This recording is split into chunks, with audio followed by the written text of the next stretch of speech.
Hello everyone, আজকে তোমাদের দেখাবো যাদের চুলে কোনো শাইনি নেই, দেন ফ্রিজি হেয়ার সফটনেস নেই, তাদের জন্য। যারা আমার মতো হোম রেমেডি দিয়ে হেয়ার কেয়ার করতে ভালোবাসো, তাদের আই হোপ এই ভিডিওটি ভালো লাগবে।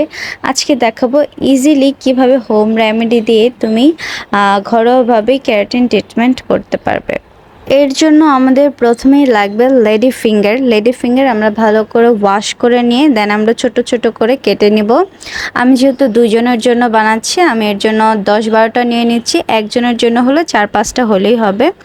দেন আমি এটাতে পানি দিয়ে, একটু বেশি পরিমাণ পানি দিয়ে এটাকে বয়েলড করার জন্য দিয়ে দেব আফটার 7 to 8 মিনিট। এরপর চুলা থেকে নামিয়ে আমরা ব্লেন্ড করে নেব।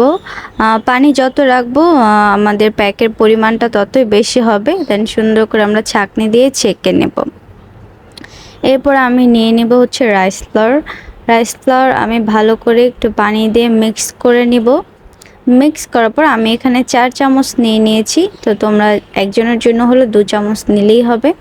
দেন আমরা সেই ব্লেন্ড করা যে আমাদের লেডি ফিঙ্গার, সেখানে আমরা ভালো করে এই রাইস ফ্লোর যে মিক্স করাটা হয়েছে পানি দিয়ে, সেটা আমরা এরকম ভালো করে মিক্স করে নেব।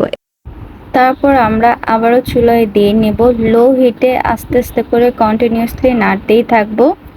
দেন 2 থেকে 3 মিনিট পরে আমরা দেখতে পারবো যে এটা এরকম জমাট বেঁধে যাচ্ছে, তখন আমরা নামিয়ে ফেলবো সাথে সাথে। দেন ঠান্ডা করার পরে দেখো এরকম দেখতে হয়ে যাবে। এরপরে আমরা যার যে অয়েল স্যুটস করে হেয়ারে, সেই অয়েল দিলেই হবে। আমি এখানে অলিভ অয়েল দিয়ে নিচ্ছি, আর আমার বানানো তেল সেটা দিয়ে নিচ্ছি। 2 চামচ দিলেই হবে। সো আমি 3 চামচ দিয়েছি, তোমরা একজনের জন্য 1 চামচ বা 2 চামচ দিলেই হয়ে যাবে। দেন দেখো আমাদের ready home keratin treatment pack.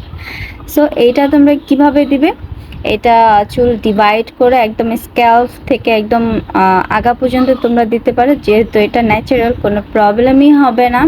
এটা তোমরা উইকলি 2 থেকে একবার তোমরা ইউজ করলে ভালো বেনিফিট পাবে। আর এটা 2 ঘন্টা দিতে হবে। এটা দেওয়ার 2 ঘন্টা পরে তোমাদের চুলটা নর্মাল পানি দিয়ে ওয়াশ করতে হবে, শ্যাম্পু দেওয়া যাবে না। এটা দেওয়ার 2 দিন পরে তোমরা শ্যাম্পু ইউজ করতে পারো। এভাবে তোমরা উইকলি 1 থেকে 2 বার ইউজ করতে পারলে নিজেই দেখতে পারবে চুলটা কেমন সফটি শাইনি হয়ে গেছে। সো আই হোপ তোমাদের ভালো লেগেছে। Bye bye.